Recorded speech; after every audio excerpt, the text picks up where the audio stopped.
Ladies and gentlemen, welcome back. Last time we had a look at the 100 Years' War, which is one of the most important conflicts for France. And this time we're going to be looking at another war, this time the 7 Years' War. And although this war lasted 109 years less than the 100 Years' War, it was incredibly important for Europe and for the political landscape that would move forward. Now, the 7 Years' War is something that I actually know a little bit more about, unlike, say, the 100 Years' War, mostly because of the role that it plays in the formation of Canada. And I won't spoil anything, but that's more of the side of history that I do know about, is what happened in North America and a bit of what happened in India. Though what actually happened in Europe itself, I'm a little bit less familiar on, though I know Frederick the Great played a massive role in this. And with France being, well, again, shockingly, at war with Great Britain, it's an incredibly important war in France's history. And so I wanted to have a look at it. This is a war, too, that for a British country series, for a Canadian country series, or a German country series, I would look at again, though in a little bit more detail, and maybe just look at some key events, whereas this is just an overview from our friends at Feature History. If you haven't already yet, please remember to like, comment, subscribe. Without further ado, let's get into it. The 7 Years' War, a legendary conflict that involved every great power of Europe, spanned 5 continents, and affected the world for centuries to come. Another thing, too, is that this war is also known as World War Zero. So Winston Churchill, I think, famously referred to this as the First World War.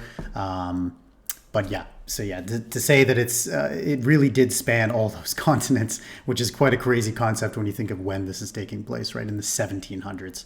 Its legacy now lives on in dull history courses that bore me to tears. I had to read those for this, I hope you appreciate that.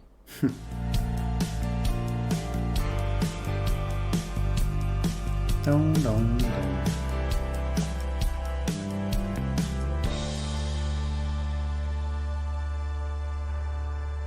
Cool intro.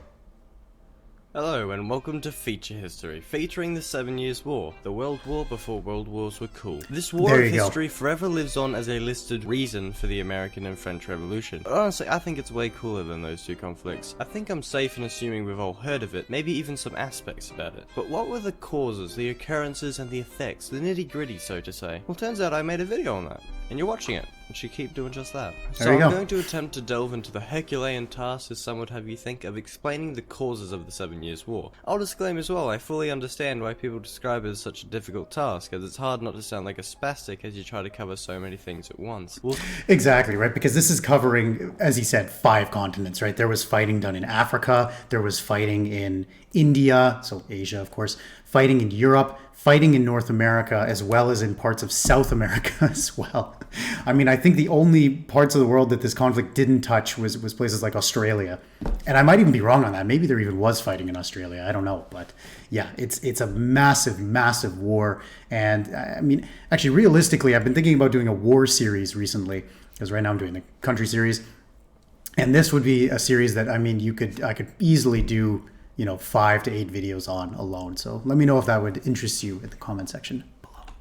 Start with the European side of the long, torturous story. The most clear cause for the war would bring us back to 1740 with the Holy Roman Emperor Charles VI's passing. His daughter, Maria Theresa, would be the one to succeed him, inheriting his many titles and becoming the Queen of Hungary, Croatia, Bohemia, and most importantly for the sake of this video, the Archduchess of Austria. And also for the purpose of noting she'd become Holy Roman Empress later in 1745. Frederick II of Prussia, or as history would record him, Frederick the Great, questioned her inheritance, and like a fussy lawyer cited Salic law as a reason she could not inherit these titles, but rather he just wished to challenge Habsburg power. He would declare war against Austria and be joined by France, Spain, Sweden, and other countries I don't care about. The War of Austrian Succession would rage on for over half a decade, and Frederick took the chance to prove his strategical superiority at every opportunity. In doing so, he was able to seize control of the Austrian region of Silesia, dealing a serious blow to Theresa. And it's important to remember too that Prussia at this point is a smaller state, right? Austria is the entire empire, as it just said.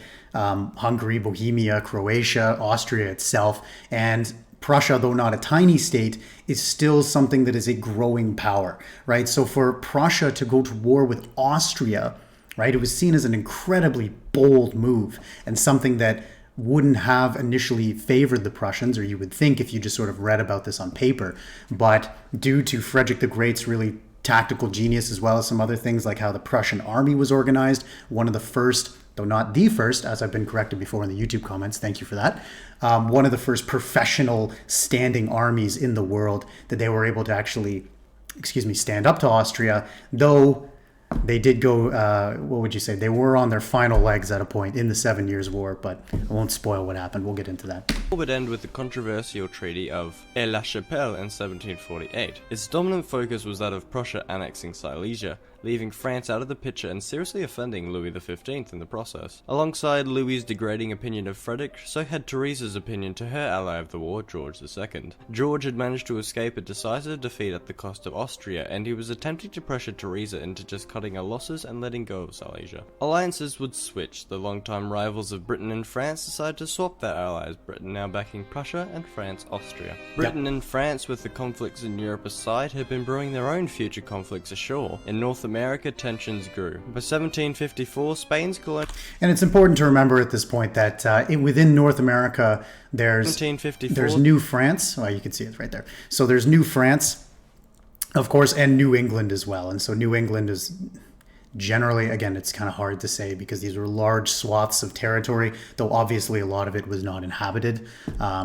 And so obviously the 13 colonies, what would become the United States under British control, and then a lot of Canada at this point, or modern Canada, is under French control as well. And the natives are really playing off of each other here too, where they had their own conflicts and wars going on. They were able to play against or with the colonial powers to support them in their war. Spain's colonial claims to the America had lost a significant proportion of their significance, and the British and French were invested in the eastern seaboard of North America. There you go. That's a much better map. The British better possessed most of the modern day's US's eastern sea line, whilst France laid claim to a large area of the Midwest, Louisiana, and eastern Canada. These claims, more so the French ones, were not by any stretch of the imagination densely populated. Many regions only possessed a sign that marked it as either French or British lands. Yep. The native tribes of the area Canada's were huge. also heavily invested in the conflict, as they traded with these colonial powers often, and many operated their wars in states of the resources of foreign powers. For many decades, they had been able to play the French and British off of one another to retain a form of independence and control. A line was to be drawn in the sand, and the major native powers of the region would have to choose a side. The Iroquois and the Cherokees would side with the British, whilst pretty much everyone else, being the Hurons, Algonquins, Abenakis, and Micmacs, would join the French. The French would need it as well, given their significant disadvantage in numbers due to their sparsely populated colonies. The war in the Americas would start earlier than the conflict in Europe, being dubbed the French and Indian War. The combat began in 1754. The scuffle would usually go something like the British saying, "You might have a claim, but I've got a fort," and the French would retort, "Well, you might have your fort, but I've got 3 forts." And the British would reply, "Well, you might have some forts, but I've got a gun." And then fighting began. You're welcome for those impressions. Louis XV would call this an act of war, and George would shrug his shoulders. 1754 to 1755 would generally be considered as failures for the British, because whilst not losing much ground, they weren't able to gain too much either. With the exception of their victory in Acadia, the situation so far was somewhat bleak. North America, of course, wasn't the only colonies that would see combat. India would see its own fair share of warring. In the subcontinent, the once dominant Mughal Empire's power had been waning for some time. Britain's state-owned company, the East India Company, had been waging an economic war against Dutch, French, and independent companies in an attempt to seize a monopoly over the valuable spices in the area. The Mughal Empire's decline and the infighting it had been experiencing with entities such as the Maratha Confederacy, the area was left wide open to a European annexation. Whilst the East India Company... What is the Maratha? I'm kind of curious what that is. I know that's not the point of this video, but I'm kind of curious what that empire is. I'll have to look that up after, or let me know in the comments below. The company had certainly been a top dog in the area for some time. It wished to officially cement its position against the French and the Dutch, ideally in a war with boats. I've heard Britain likes boats. Back in Europe, Theresa's desire to take back Silesia grew more and more. Her wishes would be accompanied by Louis's wishes to see France rival British colonial power, and Elizabeth of Russia's wish to conquer Eastern Prussia. Frederick fully understood the odds that were beginning to stack against him, and he was not one to sit around with his thumb up his arse. He knew his enemies saw his growing power as highly threatening, but he was not one to give up Prussia's new prestige with ease. To avoid being surrounded on all sides, he would invade the Electorate of Saxony on the 29th of August 1756, igniting the powder keg the world had become in the process. Yeah, so it's important here to note that at this time the Holy Roman Empire obviously is made up of many microstates, And to explain the entire Holy Roman Empire is very, very complicated, but there was a whole ton of different states. If you ever play EU4, you'll know what I mean. And then they all had their certain electorates who would elect the Holy Roman Emperor. Fine, whatever. I won't get too into that. But Saxony is basically invading one of the more important, depending on how you look at it, one of the more major players in the Holy Roman Empire. That's just one little context thing I want to add, but yeah. Welcome to the 7 Years' War. The war began in 1756, or 1754, or 1740. We'll just go with 1756. The war would be fought between the two alliances, or war parties, of the Convention of Westminster and the Treaty of Versailles. No, not that one. The former featuring the states of Great Britain and Prussia, and France, Austria, and Russia being one for the latter. Frederick's invasion into Saxony was a success, and he was able to capture the state, but he was not granted the momentum he desired to push into the Austrian territory of Bohemia. Meanwhile, in the Americas, Britain's luck had begun to turn around as the British government poured more and more resources into the theatre. That would mean, though, that Frederick could not expect much assistance from the British on the continent. Britain had allied with Prussia as they saw him as the best fit to defend George's title in Hanover, where he had inherited the title of Electorate due to hereditary monarch fact. In return... Yeah, exactly. So Hanover, by the way, just so you know, it's in Germany. It's sort of how do I describe it in modern terms? It's kind of near the Netherlands, and so it's kind of interesting when you see the maps in like EU4, for example, or in... No, not Vicky 2. No, at that point. Anyways, when you see the maps in some of these games, and then you just have this chunk here in Germany that belongs to Britain, and so yeah, Hanover again was one of the electorates and etc. of the Holy Roman Empire. And Frederick could hope that the British would be able to economically cripple France by eliminating their colonies, which Britain would have gladly done anyway. As Frederick's enemies moved in, they threatened to tie a noose around Frederick's custard splat of a country. In 1757, yes. France moved its forces to Prussia's west, attempting to seize Hanover. To accompany this, the Austrians began to move in as well, heading straight for Saxony. Frederick did not falter though, and he stood his ground and convincingly defeated the two armies in Saxony. Despite this heroic victory, the mood for the Prussians would dampen as Austria was able to reunite with its old territory of Silesia in late 1757. In addition, Sweden saw weakness in Prussia and sought to reclaim some of their own estranged territories in the Pomeranian War, adding yet another threat to the north. Hope for the Prussians would only continue to degrade as Russia seized... I'd never heard of that war before, the Pomeranian War. So that would have been oh god, where's Pomerania? Oof, okay. I'll have to look into that one. Maybe that's something for the Germany country series then. That one's coming up after this one. Prussia's eastern territories, and an offensive into Austria was met with failure. Britain's war on the colonies was for them, thankfully, on a lighter note. On July 1758, they had taken a great victory at the Battle of Louisbourg, signaling the beginning of the end for the French. As stated earlier though, to claim such a victory, they had been forced to focus almost entirely on the Americas, leaving Prussia in what seemed as death's grip. 1759 seemed as if it would be the end of Prussia. A combined Russian and Austrian offensive threatened to wipe Berlin off the map. After they took victory at the Battle of Kunersdorf, Frederick would be saved in what he entitled the Miracle of the House of Brandenburg. The Russian and Austrians had failed to take advantage of the opportunity to defeat Prussia. For what reason, you may ask? No. France, despite its support from a multitude of native groups, was unable to rival Britain's infantry and naval presence on the continent, as Louis's indecisive attitude left his country split between the war in Europe and the war in the colonies, losing both because of it. France and Britain, alongside their scuffle in the colonies, would fight a long war at sea, attempting to see who truly had naval supremacy. Sure, we all know who that is today, but Britannia rules the wave wasn't as solidified a concept at the time. The fleets that... It's kind of an interesting idea, actually, to say maybe there's like an altist scenario of what would happen if France had become the dominant naval power in Europe. And I think that could be an interesting video in and of itself, is that instead of Britannia rules the waves, it would be, France rules the waves. And if they would have had the possibility to be that dominant naval power that they had wanted to be. It's kind of be an interesting topic. Each nation held was so large they were capable of fighting battles all over the globe. On 5 continents you'd be able to find French in 1756, by the way. Or rather, sinking off the coast. The warship became the centerpiece of any navy. It held the firepower of an army and would cost roughly the same as one. The war at sea would become a vicious cycle where every battle mattered. The one with more ships was able to better defend its trade routes with which to obtain greater wealth to build more ships. On land, the British would continue their push after their success at Louisbourg, moving into Canada and capturing Quebec and then later Montreal, stripping France of its foothold and any chance of a comeback.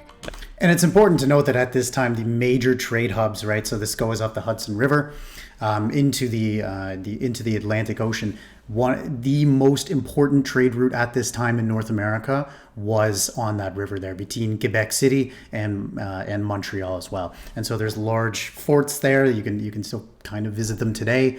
And so to say that was just an important victory, it was an absolutely crucial victory, and one that really cemented Canada in the image that it is today. Back in Europe, France decided it wished to take up its own offensive and clean up Austria and Russia's stupid mistake. Yet again, being split between the colonies, the seas, and the continent, they were incapable of seeing any success. Regardless of Frederick's earlier miracle, he still stood on the brink of defeat, not able to launch any offensive into enemy territory without certain defeat. All Frederick could do now is sit and wait. Between 1760 and 1762, the conflict in Europe began to slow, so I can afford to touch on some other theatres, such as the conflict in India. European wars there were not a new thing. Wars had been fought between rival companies on Indian soil before, and the 7 Years' War would only serve to renew these squabbles. Louis had wished to finally see his struggle against the East India Company come to a close and the originally named French East India Company become the company on the subcontinent. The fighting was mainly oriented around the south of India, and the British, with thanks to their robust navy and military discipline, were able to seize many French settlements and forts in the area, despite the French having the support of the Mughal Empire. With credit to what is becoming a trend here, the French being spread too thin, the British were able to see victory when they took their rival company's capital of Wandiwash in 1761, effectively ending the war in India. The war at sea also told the quite familiar story at this point. Britain, being an island nation, had focused heavily on being good at one thing, in this context navy. The French had not. Louis would find himself on the losing side of the cycle I described earlier, and as a consequence their supply lines were cut thin, and as they continued to lose the war at sea, they would only increase their chances of losing the war on the continent. To return to the aforementioned continent, Frederick's luck had not seemed to have dwindled at all. He was once again saved when in a sudden twist of fate his rival Elizabeth died to the largest killer of all history: health complications. She was succeeded by her intensely German nephew, Peter III, in 1762, who just so happened to be Frederick's #1 fan and would sign the Treaty of St. Petersburg that would see Russia withdraw from the war, and shortly later Sweden as well in the shape of the Treaty of Hamburg. With Russia's exit from the war, all was not yet lost with the Treaty of Versailles, as earlier in 1759 the Spanish monarch Ferdinand VI had died and was succeeded by his half-brother Charles III. And it's also important to note that, I just want to touch on Russia there for a moment, is that it's not that Russia just exited the war, they just said, no, I'm out, I'm done. Peter III actually supported Prussia in the war after this, actually sending thousands of men and equipment to help out Frederick on the front as well. So it wasn't just, okay, we not even surrender, but we're out, if you will. But he actually directly supported him too, which also helped Frederick able to pull off basically his miracle victory. When you really look at it on paper, it's a miracle that Prussia survived at all. Whose ambitious plans for Spain would see him enter Bourbon Spain into the war in 1762, allied with, of course, Bourbon France. Spain itself targeted Portugal, who had been predominantly neutral to this point. Portugal was still recovering from the devastating Lisbon earthquake of 1755, and Joseph I of Portugal had stressed the need to rebuild rather than to militarize. Spain's invasion of Portugal would be dubbed the Fantastic War, as despite Spain and France's overwhelming advantage in numbers, most troops would succumb to hunger, disease, and low morale. Despite Spain joining the war, even they were not able to resurge the struggle in North America. Britain had become far too dominant in the colonies. Down south in the New World, though, a new conflict would emerge. Portugal's colony of Brazil was to be attacked on all sides by the Spanish colonies that surrounded it. The Portuguese would have to fight a game of strategy, avoiding entering battles they could not win. They would lose some territory, but nowhere near as much as the Spanish had been counting on. France had its own idea to turn the war around. At the proposal of the French Foreign Minister, Choiseul, a plan was set in action to attack Britain directly. The plan was ambitious, costly, and frankly stupid, as France's expensive fleet was sunk by the British Navy before they were even halfway to Britain. France had lost the naval arms race. With Russia out of the war, Spain preoccupied with Portugal, and France in shambles, Frederick's only enemy left was the Austrians, who he would defeat in multiple battles in the closing months of 1762. Frederick's war ended in 1763 with the Treaty of Hubertusburg. The pre-war conditions were to be restored, save the million dead people and the now crippled economies. The 7 Years' War would take 4 treaties to end, 2 of which being the earlier mentioned Treaty of St. Petersburg and Hamburg. In 1763, with a combination of the Treaty of Paris and the Treaty of Hubertusburg that would be signed on the 10th of February and 15th of February 1763 respectively, the war ended. In Europe, the pre-war scenario was to be restored and have little to no border changes commence. As a consequence of this victory, Frederick had been able to cement his country's position as an official great power of Europe. Another consequence, this time in the more... Yeah, exactly. And so it's not that there were border changes specifically, but rather the political changes that happened here, as well as he mentioned, the hundreds of thousands of now dead men, as well as, you know, the economic costs and what comes with that, with, you know, all sorts of... Exactly, right? The terrible costs of war, so to say. And so the political map really here had changed so much in Europe. And this would sort of directly lead to, for example, the American Revolution, and would lead to the French Revolution as well. And for the American Revolution, right, we always talk about the British tyranny, blah, blah, blah. But it was because of the high taxes that were levied upon the people because of how expensive the 7 Years' War was. More negative connotation of the word, France began a rapid decline from the 7 Years' War onward, which would famously conclude in the French Revolution. That would subsequently lead to Napoleon's reign, which would change the face of Europe forever. If you ponder for a moment, you might ask, now that Britain's rival was out of the picture, what is left for Britain? Well, a little old thing called building the largest empire to ever exist. After their resounding success in the 7 Years' War, it seemed as if no one could stop them. In favour of not being too Eurocentric here, I should also touch on the colonies. They're important to some people.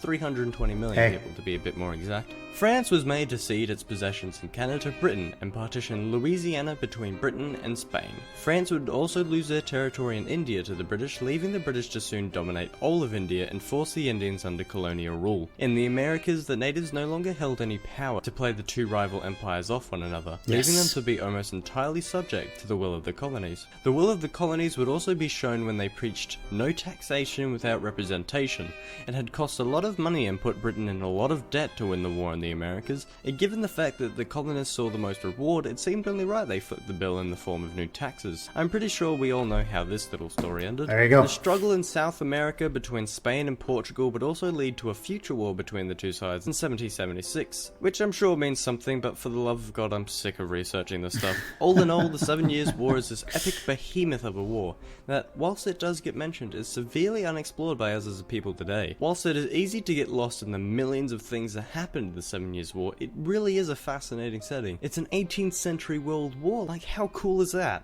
Oh, right, and the societal and historical impacts play a significant part in our history. They have elephants and redcoats, it's so awesome.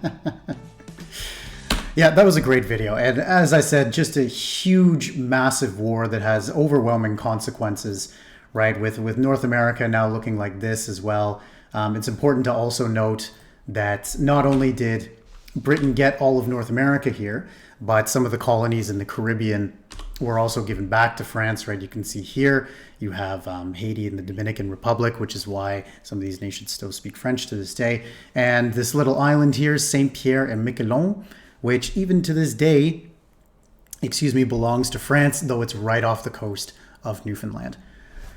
That's all for me. This is a very, very fascinating topic. Like I said, if you want me to, I will do a war series. It'll be after the country series. I'm going to do Germany, and then we'll see what I do with those, because I think doing 15 videos on a single country, one after another, is it's a little bit too much, you know? We need a little bit more variety at times. So yeah, let me know your thoughts in the comment section below. Let me know any other interesting things that you know about the 7 Years' War. There's so many facets of history with this conflict. And yeah, hope you all enjoyed. Thank you very much for joining me. Take care, and I will see you guys in the next video.